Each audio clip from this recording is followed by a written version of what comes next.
오늘 우리에게 주시는 하나님 말씀은 누가복음 22장 47절에서 53절까지 말씀입니다. 누가복음 27장 47절에서 53절까지 말씀입니다. 한 절씩 교독하시고 마지막 절 합독하시겠습니다.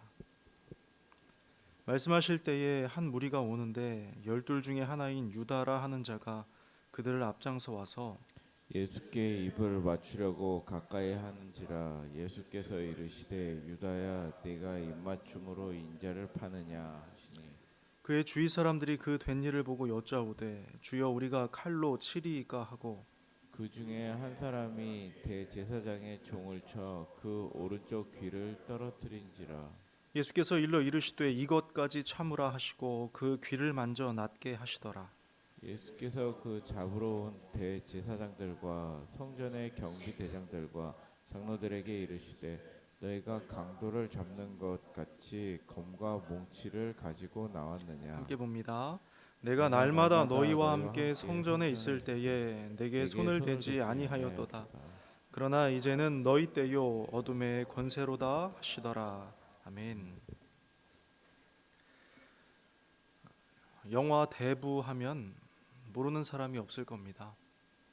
그만큼 시대의 명작으로 손꼽히며 훌륭한 연출과 명대사로 유명한 작품이죠.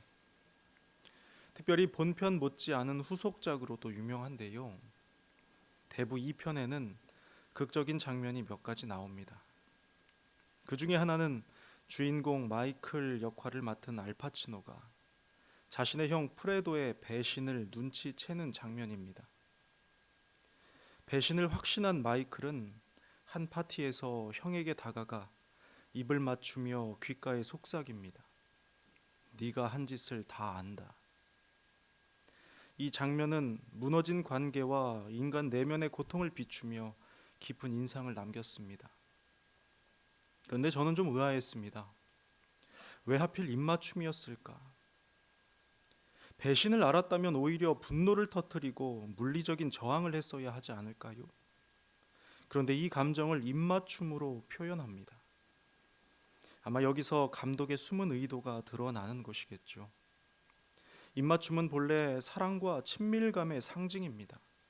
그런데 이 상징이 배반이라는 정반대의 상황에서 쓰였을 때는요, 사랑과 친밀감의 크기만큼 잔혹한 상처를 남긴다는 걸 보여주고자 한 것입니다. 사랑의 크기와 아픔의 크기는 비례하는 것이니까요. 그런데 오늘 본문에서도 이 가슴 아픈 입맞춤을 목격하게 됩니다. 47절과 48절입니다. 말씀하실 때에 한 무리가 오는데 열둘 중에 하나인 유다라 하는 자가 그들을 앞장서 와서 예수께 입을 맞추려고 가까이 하는지라. 예수께서 이르시되 유다야 네가 입맞춤으로 인자를 파느냐 하시니. 참 의미심장한 기록입니다. 한 무리가 예수님께 다가오고 있습니다. 그런데 그 무리의 가장 앞에 선 자가 놀랍게도 12제자 중에 하나인 유다입니다. 예수님과 3년을 동행했던 제자, 날마다 은혜와 기적을 경험하며 예수님의 사랑을 가까이서 누렸던 인물입니다. 그런데 그가 군인들과 함께 오더니 예수님께 입을 맞춰요. 아시는 대로 이 행동은 신호였습니다. 유다가 은 30을 받고 거래할 당시에 내가 입 맞추는 사람이 예수다라고 했으니까요. 그러자 예수님께서 말씀하십니다. 유다야, 네가 입맞춤으로 나를 파느냐?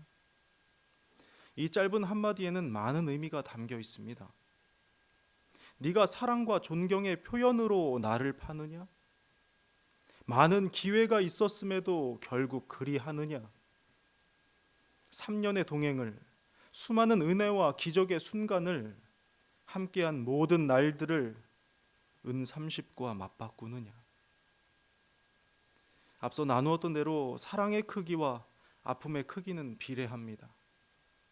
유다를 향한 이 말씀은요, 주님 마음에 깊이 새겨진 고통과 함께 여전한 사랑을 동시에 보여주는 말씀인 겁니다.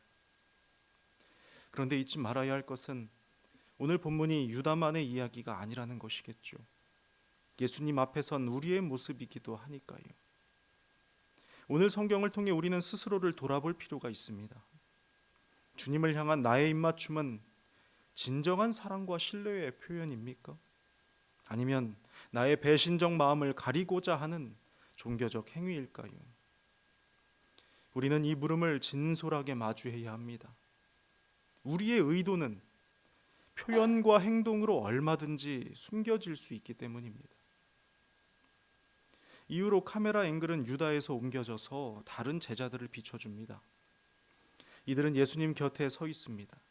그리고 나는 유다와는 다르다. 나는 배신자가 아니다. 나는 예수님을 지키는 사람이다 라고 자부하는 사람들이었습니다. 그런데 이들이 하는 행동이 49절과 50절에 이렇게 나타납니다. 그 외 주위 사람들이 그 된 일을 보고 여짜오되 주여 우리가 칼로 치리이까 하고 그 중에 한 사람이 대제사장의 종을 쳐 그 오른쪽 귀를 떨어뜨린지라.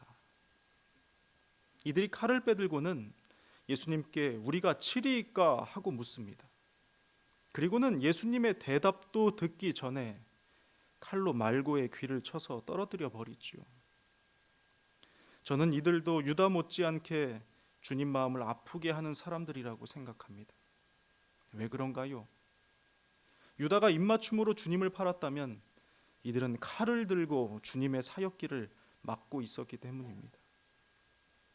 여전히 자기 방식과 자기 의가 넘치는 사람들, 언제든 정당성이 있다 싶으면 칼을 빼드는 사람들, 나는 저 배신자와는 다르다며 예수님의 호위무사를 자청하는 사람들, 유다와는 다른 방식일 뿐 결국 이들도 자기 중심일 뿐이거든요. 참으로 속이 타는 일인 겁니다.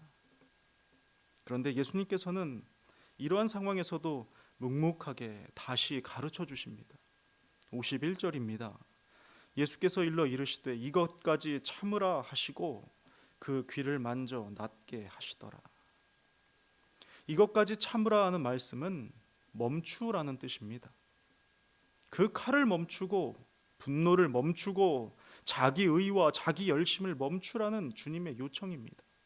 왜냐하면 하나님 나라는 결코 이런 방식으로 이루어지지 않기 때문입니다. 잊지 마십시오. 폭력과 비난과 분노로는 결코 주님의 뜻이 성취되지 않습니다. 어느 누가 되었든 이러한 태도를 가진 자는 결코 하나님 나라를 위한다고 할 수 없는 것입니다. 예수님은 이 말씀을 하신 후에 제자들이 자행한 폭력의 흔적을 지우십니다.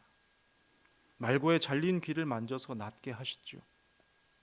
주님은 이 혼란하고 위태로운 상황에서도 당신의 뜻과 마음을 보여주고 계시며 제자들이 걸어야 할 방향을 가르치고 계셨던 겁니다.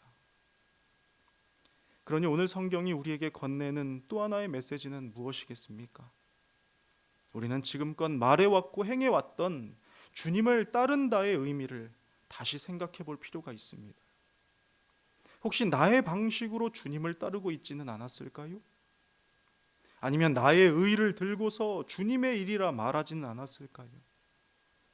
혹시나 내 손에 휘두르고 있는 칼은 없는지, 내 안에 도사리는 혈기는 무엇인지 스스로를 돌아보는 겸손이 필요한 것입니다. 사랑하는 여러분, 오늘 하루 이 말씀을 기준 삼아 순결하고 거룩한 입맞춤으로 주께 나아가시길 소망합니다. 주께서 뜻하시는 태도와 방향으로 내딛으시기를 소망합니다. 그리하여 선 곳곳마다 그리스도의 향기를 심는 복된 삶이 되시길 주님의 이름으로 축복합니다. 기도하겠습니다. 하나님 아버지, 오늘도 그 자비한 음성으로 부드럽게 우리가 나아가야 할 방향을 알게 하시니 감사합니다. 여전히 나의 주장이 강하고 나의 의가 강한 우리를 긍휼히 여기사 이제 겸손히 주의 뜻을 청종하게 하여 주시옵소서. 때로는 더디 보이고 부당해 보여도 주께서 걸으신 그 길을 나도 따라 걷겠다는 다짐이 우리 모두에게 있기를 간절히 원합니다. 그리하여 우리를 통하여 하나님 나라가 성취되는 아름다운 기쁨을 맛보게 하여 주시옵소서. 감사드리며 예수님의 이름으로 기도드립니다. 아멘.